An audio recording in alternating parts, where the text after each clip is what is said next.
25 de junho, quinta-feira, estamos aqui para mais um tema do dia com o Eduardo Massa. Depois de uma vitória convincente do Brasil, que garantiu o primeiro lugar do grupo e a consequente passagem à próxima fase. Eduardo, queria te perguntar numa primeira instância, viu-se finalmente o Brasil que os brasileiros tanto esperavam? Eu acho que, acima de tudo, foi o melhor jogo do Brasil nessa Copa do Mundo, né? Porque foi um jogo em que o Brasil jogou bem durante 90 minutos. Contra o Haiti nós tivemos um tempo bom, contra o Marrocos nós tivemos alguns momentos de bom futebol, esporádicos. Dessa vez nós vimos uma seleção brasileira sólida, que soube jogar em todos os momentos do jogo, manteve sempre o mesmo patamar, a mesma competitividade. Agora, nós não temos ilusão nenhuma. Tá?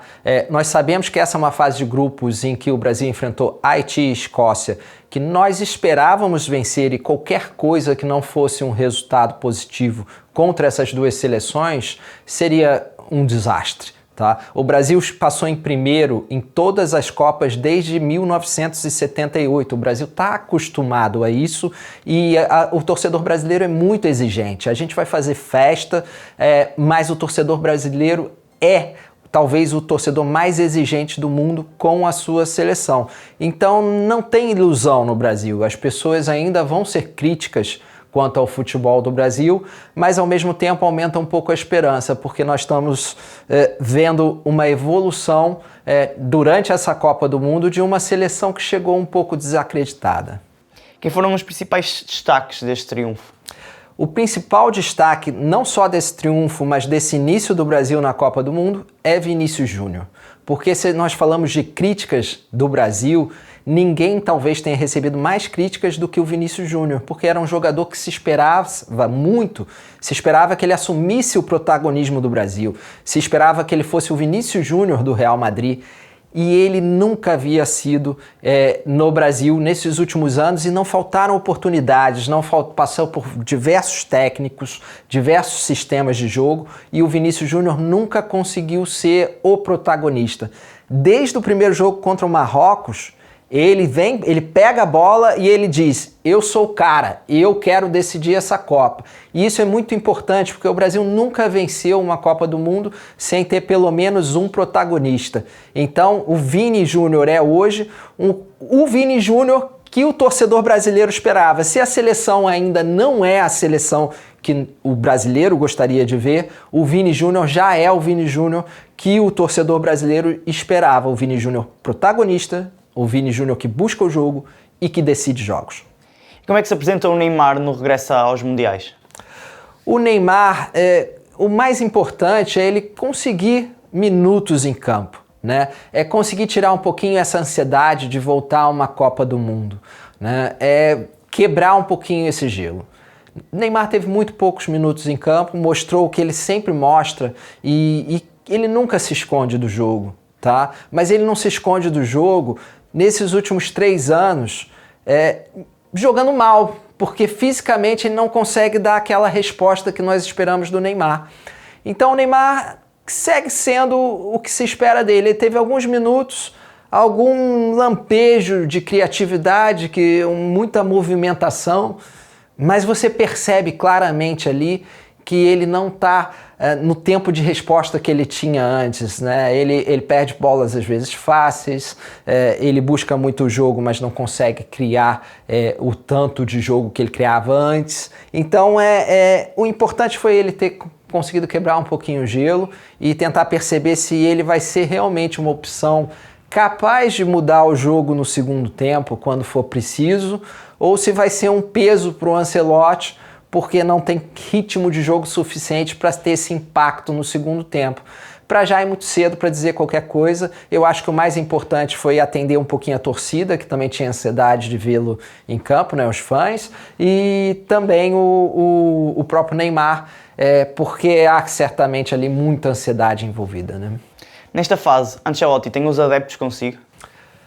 Ancelotti tem uma vantagem muito grande, né? Ele tem um currículo imenso, então ele chega com um peso que faz com que ele se proteja um pouco das críticas. Qualquer técnico brasileiro que tivesse no mesmo lugar do Ancelotti hoje estaria sofrendo muito, muito, mas muito, porque nenhum técnico brasileiro sobreviveria a jogos em que foi dominado em posse de bola em alguns momentos para Haiti, para a Escócia, em que o Alisson teve que fazer 3 ou 4 defesas em cada um desses jogos, né? Temos que lembrar que com Tite, nós sofremos em Copas do Mundo talvez o que nós sofremos em um jogo com o Ancelotti em termos de finalizações dos adversários, tá? É um estilo de jogo muito mais aberto, e um Brasil que o brasileiro não está acostumado a ver, que é um Brasil que não controla o jogo, é um Brasil muito vertical, é um Brasil de contra-ataque, né? Mas é um Brasil que tem dificuldade para controlar jogos, e estou falando de jogos contra Marrocos, que até é uma boa seleção, mas que, vamos lá, o peso que tem Brasil contra Marrocos, era de se esperar um Brasil muito mais firme, e 2 seleções que não estão no mesmo patamar, que são a Haiti e Escócia, que são seleções que em outros tempos nós esperaríamos um Brasil completamente dominante, né?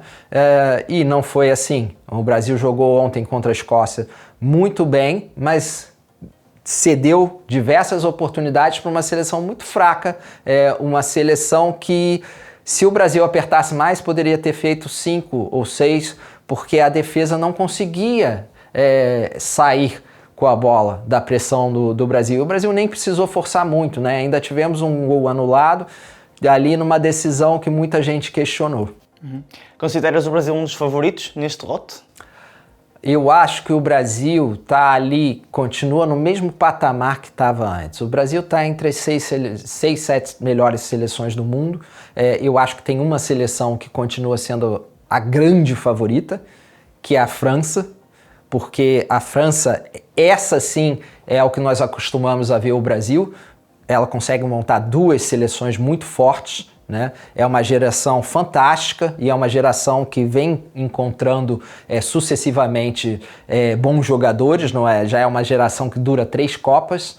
E então a França é a grande favorita. Abaixo da França, a gente tem a Espanha com um coletivo muito forte, mas completamente dependente do Yamal para produzir algo diferente ali no ataque. Você viu sem o Yamal contra Cabo Verde como é que falta ali uma individualidade capaz de desamarrar esses jogos mais duros e mais apertados.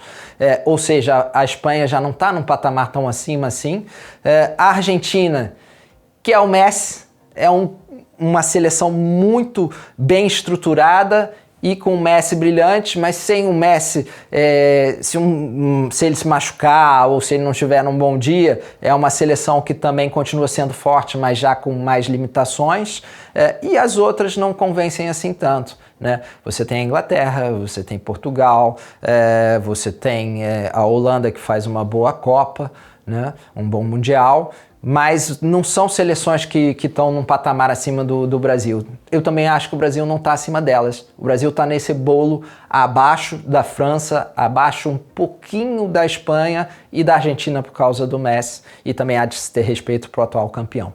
Obrigado, Eduardo. Esta quinta-feira não percam o episódio do Destino Saudade, do Mercado Flash e da live também vamos ter na noite esta quinta-feira com o Humberto Ferreira e o Sr. Miguel. Fiquem connosco, fiquem com o 00.